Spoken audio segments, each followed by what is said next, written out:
Hi, Dave. Seeing as we couldn't see practice today, anything different from you in this unexpected break? Like, are you running a different practice than you normally would? I assume you're doing some different things. Yeah, I mean, yesterday was more scrimmage based. Today was just some structure stuff, just some walkthrough stuff. That tactical. Tomorrow we'll have a kind of a normal practice tomorrow and get ready for Saturday. So we've had to, you got to read and react and with what you have and try to get everybody going. Today was just a lot about just some walkthrough stuff and lots of hands and just keeping sharp. I I've known some coaches who would just relish the chance to run real practices at this time of the season and teach and all those things. I don't know if you're that guy or not, but what are you getting out of practicing right now that you normally wouldn't? Well, if you're doing all teaching right now, you haven't done much through the year. So no, it's you're touching on things like we got some structure stuff or just some pattern stuff that we go through just that are reminders, that different face-off stuff, and so you try to touch all different parts of your game. You're making sure players are staying sharp with hands. We did some special team stuff today, so you're trying to touch all the parts of your game, and the other part of it is like yesterday we got up and going. We played. Scrimmaged, and then had 3-on-3, and then tomorrow will be more like a regular practice where we'll get a little more pace, and maybe tomorrow might be with less players. We've had everybody on the ice the last couple of days. Jim Matheson, Post Media. A couple of things, Dave. Is with the break, is Yamamoto going to be ready to maybe play Saturday? He's close. He's practiced the last couple of days, and so we'll get the final read on him tomorrow in practice. But he's close. And is there anything from Tyson Berry's game that surprised you? You've coached, Zubov and other offensive defensemen. Is there anything from his game that maybe you didn't know from watching him as an opposing coach? I watched a bunch of tape on him when he was in Colorado, and then some in Toronto before we signed him. And he's an intelligent offensive player. He makes good plays. He expects to make good plays, and his ability to get himself out of trouble and move the puck are areas that he's really done well for us at. So he's. Like you say, I've been lucky to have some good offensive defensemen. He's certainly in that group that plays very well and can make plays. Thank you. Reed Wilkins, 6:30 Chad. Thanks, Sean. Dave, I'm just going to throw a couple different ones at you since we're in the midst here of several days without games. And you went to the University of North Dakota, played college hockey in the early 80s. And, now there's a lot more players, Holloway, McCarr, these guys who play often Tier 2 junior, then go to the NCAA and can get drafted pretty high. Yeah. Like, how do you compare and contrast that journey from when you took it and how players are perceived for taking that route as opposed to when you did? Well, I think it's, I've got asked this question a lot, and what it is, it comes down to the individual player. And I'll just go from my background. When I was playing Tier 2, I was still pretty small, and the league seemed like it was bigger then, or bigger was better. So it was an advantage for me to go to school, and you extend your time to develop. And even though I wasn't drafted, you're playing at a high quality, and I started playing college at 19, I think. So I got couple more years to show what I could do. So it depends where a player is in the development end of it. I think the college route is really improved because they get lots of time to practice. Their games mean so much. The top college programs are run very much like a pro franchise. And in North Dakota, they have the arena and facilities there are as good as any NHL team. So the ability for you to get better in those situations is right in front of you. Now, that being said, you look at the junior franchises, and they're doing the same thing. I mean, you go to some of these junior franchises, and they're run exactly like a pro team. So It depends on the maturity of the player, size of the player, where he's at in his game. And I've always said it's more an individual thing rather than clumping everybody into one. One's better than the other. The individual and where he's at in maturity and talent-wise is usually, if they can go one way or another, and it can almost improve their chances of making it. Yeah. Do you have a favorite North Dakota memory or hockey moment? Well, we won the NCAA championship my freshman year. That was pretty good.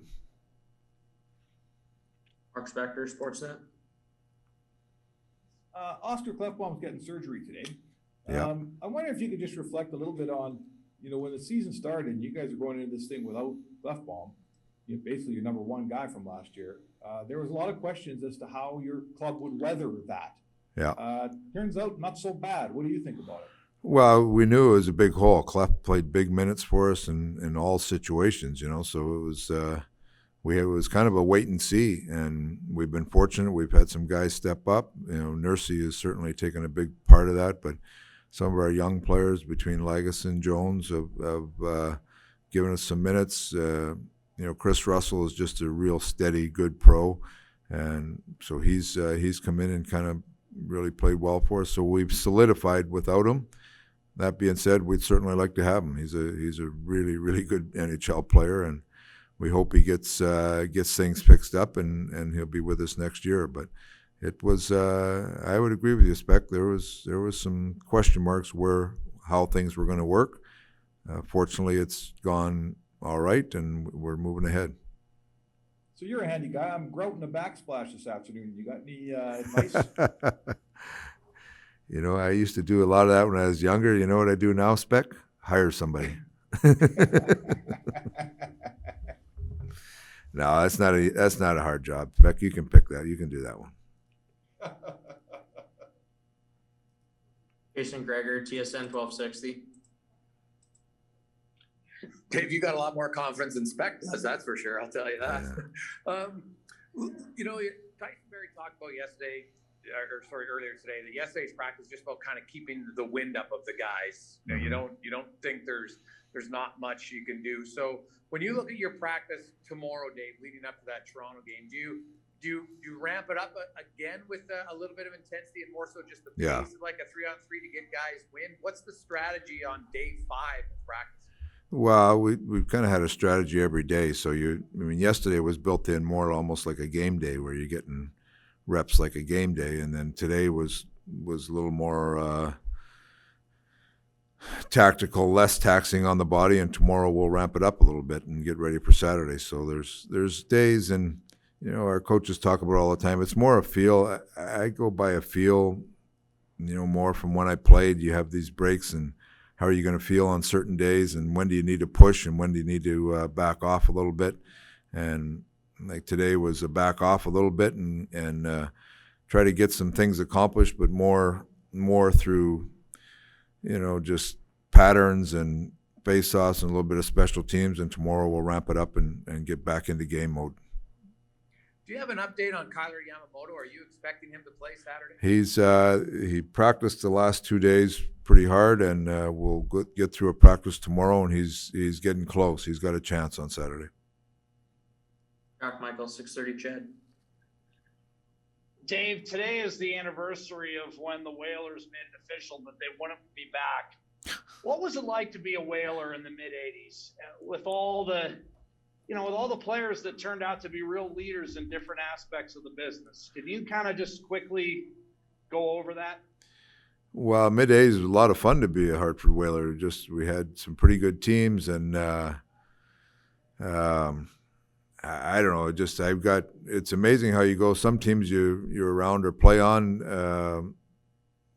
There's probably a dozen guys that have stayed close friends from those mid-'80s teams, and out of that, like probably 6 or 8 of us that have stayed very close. So you had a close relationship with your teammates. It's the city was a small city that everybody lived there pretty much all year round, and so it was a unique thing that we had good teams. We wish we were a little bit better to push it a little farther, but it was, we had a lot of pride playing for Hartford, and the city embraced the team. Emile Francis was the general manager. He did a fantastic job in making it feel like it was a real tight team. So good memories from that era. Do you ever recognize it in the moment, or was it something that you only really realized what you had until you'd moved on? I think you probably don't realize it until you moved on a little bit. And again, I'll go back to the friendships that have stayed, relevant for so long. And, you're talking mid-'80s there. And there's a lot of guys that are, this year, one of the trainers from there who went on to Carolina, but Skip Cunningham, retired. We had a big retirement party for him over Zoom this year with a bunch of old Hartford. That's how long these relationships have lasted. So it was unique team, unique group of guys, but it was very memorable. Jim Matheson, Post Media. Before I ask my other questions here, did you ever get tired of the brass bonanza? I wouldn't say we got tired of it. We got used to it. Okay. Yeah, okay. I got tired of it, but that's okay. Yeah. You know what? You miss it after you're gone, right? You miss it after, okay. and you notice it. If any, I've been on a couple of radio shows, and I did one in Seattle there a couple of years ago. It was like a weekly show I did, and they used to play it as the entry to the show all the time. So it was funny. When you hear it, you have lots of memories. Getting back to Tyson Barrie, a couple of things. Do offensive defensemen get criticized more than other defensemen for the fact they can't play defense? Well, there's a lot of offensive defensemen that can play defense. And some play. Coffey was here, and they always used to say that about him. I can't play defense. Well, he just didn't play defense. If he played defense all the time, like didn't move the puck, then every defenseman is at some point is going to have a hard time defending. The thing about offensive defensemen, they defend less because they have the puck more. They make good plays. They, instead of defending 50% of the time, they only defend 30% of the time, which gives them a better chance to be a better defender.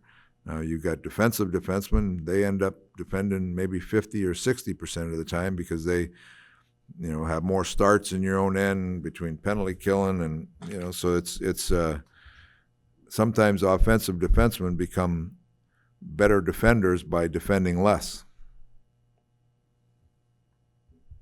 And one last question about offensive defensemen. It still takes a special talent to be an offensive defenseman and have the same mindset or thinking ability to play with really, really good players. Is it not? Zubov was that way for sure when you had him. And I'm talking about Connor and Leon, or even and McKinnon and Rantanen and all these guys. Well, they complement each other. Top forwards. The more times they get the puck in their hands, the more they like it, and the better chance they have to be successful. And offensive defensemen start a lot of those plays that get to the forwards and get them going the other way. So they complement each other. Offensive defensemen like those high-end guys because then they get the puck to them, things happen.